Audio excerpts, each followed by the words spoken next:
This is Examine Sport, a podcast of the Sports Ethicist. I am your host, Sean Klein. Each episode of Examine Sport focuses on an argument or concept in the philosophy of sport literature. We will look at classic, discipline-defining articles, exciting, newly published works, and dig deep for important but not as well-known papers. You can subscribe, comment, and find an archive of all the shows, along with links and related information at sportsethicist.com. Be a good sport. Don't be a spoil sport. Lose with dignity. Win with humility. Show respect to your opponents. Act like you've been there before. Anyone who's ever played or been around sports has heard this advice or some variation of it. Almost no one disagrees about what sportsmanship means at the level of advice. But how do we get from the concept of sport to these bits of common advice? And how do we know what is and what is not going to count, for example, as showing respect to an opponent? And why is sportsmanship important or valuable anyway? Now, to answer these questions, we have to move beyond the conventional sayings we heard growing up from our little league or soccer coaches and give an account of sportsmanship. And that's one of the tasks of sports ethics. Now, in this episode, we are going to look at the classic account of sportsmanship given by James Keating in his Sportsmanship as Moral category, published in Ethics in 1964. Keating was one of the first philosophers to examine the concept of sportsmanship, and his work is the foundation of much later thought on the subject. Disagree or agree with his analysis, if you want to work on the concept of sportsmanship, you need to deal first with Keating's account. Now, Keating starts off by noting the varied and widespread usage of sportsmanship beyond sport. From popes to presidents, people have long appealed to sportsmanship as a model of morality. From everything as a unifying concept of patriotism and universal brotherhood to the foundation for courage and dignity in wartime.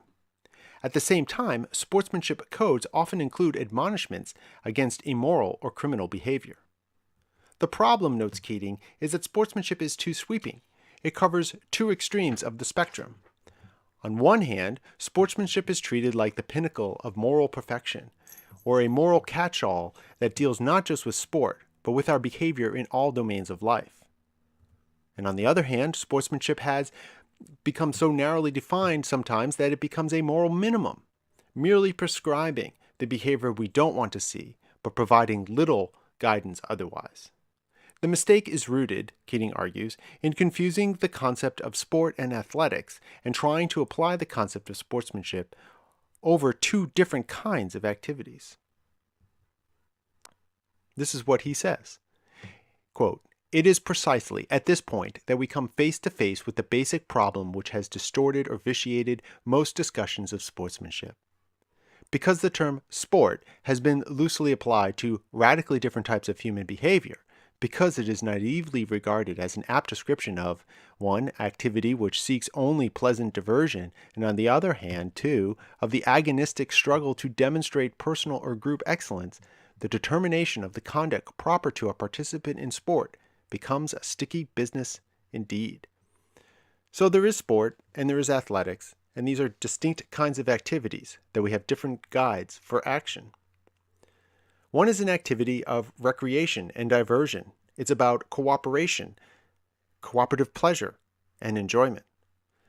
This, Keating says, is sport. The other is competition, a contest in which to demonstrate excellence. It's about achieving victory, about winning.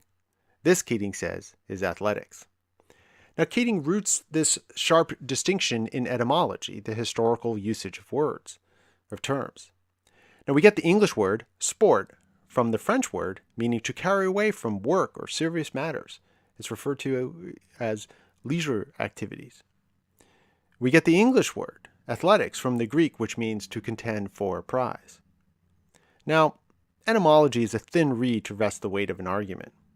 Word usage and meaning change a lot over time, and so the fact that in the 16th century sport comes into English meaning one thing doesn't mean that it has to mean that today.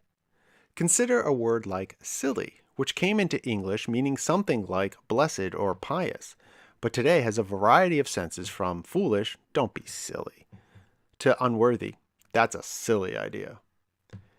And I think we can see changes in the usage in both sport and athletics. Indeed, the usage in some ways has flipped. We speak of professional sports and college athletics. But more than that, they are frequently used interchangeably. The distinction just doesn't sound that sharp to us today. Nevertheless, whatever terms we want to use, there is something to what Keating is doing. We can pick out activities where the primary goal is about enjoyment, pleasure, and cooperative fun. For example, a soccer game at a family picnic or a youth soccer game. And we can pick out activities where the primary goal is about victory, professional sports, high school sports. And so we can take Keating's point to be, it's a mistake to think that the same concept of sportsmanship can guide behavior in these activities that have different goals.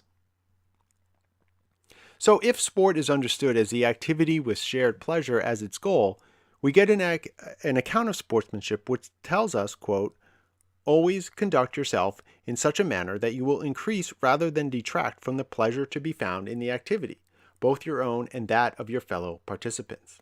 And this is what Keating calls genuine sportsmanship. The characteristics of the genuine sportsman are focused on creating an activity that is fun for all involved. So the mood is fun and playful. The players are generous or lenient on an out call or less likely to commit a hard foul. The rules are followed, but maybe stretched a bit to allow for all who want to play. So the pitcher might move off the mound towards home plate to pitch to a younger batter at a family picnic softball game. The goal is shared pleasure, and so the rules are interpreted and applied in ways to increase everyone's fun in the game. Now, this is in contrast to what Keating calls athletic sportsmanship. In the activity where victory is the primary goal, the dual importance of precise determination of the victor and the governing of the more intense competition give rise to a different kind of guide for behavior. Quote, honorable victory is the goal of the athlete, and as a result, the code of the athlete demands that nothing be done before, during, or after the contest to cheapen or otherwise detract from such victory. Fairness, or fair play, the pivotal virtue in athletics, emphasizes the need for an impartial and equal application of the rules if the victory is to signify, as it should, athletic excellence. End quote. So we engage in these activities to find a victor, to test each other's skills against each other, to see who is better. The participants invest a lot of themselves into these activities. Hours of training and hard work. It's physical and it's an emotional challenge. With all that one invests, the activity is part of one's identity, and so defeat is difficult and painful. Therefore, there's an important need to maintain one's composure, to have control over one's emotions, both in defeat and in victory. To fail to have self-control in victory cheapens the victory by embarrassing your opponent. To lack self-control in defeat inappropriately takes the focus away from the excellence shown by the victorious competitor. As Keating puts it, quote, to work daily and often intimately with one's competitors and to compete in circumstances which are highly charged with excitement and emotion while still showing fairness and consideration is evidence of an admirable degree of self-mastery. Now, secondly, these activities are about victory. We want to know who has won. Therefore, the fair and equal application of the rules is necessary. Without a fair administration of the rules, we don't know who has actually won the contest. So both sides have to abide by the same sets of rules and restrictions. As Keating says, quote, any attempt to disregard or circumvent these rules must be viewed as a deliberate attempt to deprive the contest of its meaning. End quote. In summary, genuine sportsmanship is for those activities where shared pleasure is the goal. We have a guide that calls for attitudes and behaviors, such as generosity and kindness, that produce and secure the pleasure of the activity for all the participants. For those activities where honorable victory is the goal, we have a guide that is focused on an impartial, fair application of the rules, self-control in the form of modesty in victory and composure in defeat. Now, as later critics of Keating's view note, Keating probably overdraws the contrast and too sharply distinguishes between these activities. But the core gets at something important. The idea that the application of sportsmanship, what counts as appropriate behavior for participants might differ in different contexts, and that to understand what good sportsmanship is requires understanding the nature of the activity one is engaged in.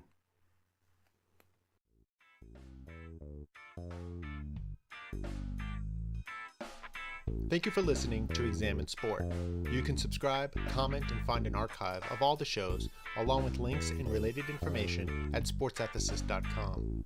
Please also consider rating the show on iTunes, liking it on YouTube, and sharing on Facebook, Twitter, and elsewhere. You can email the show, sportsethicist@gmail.com.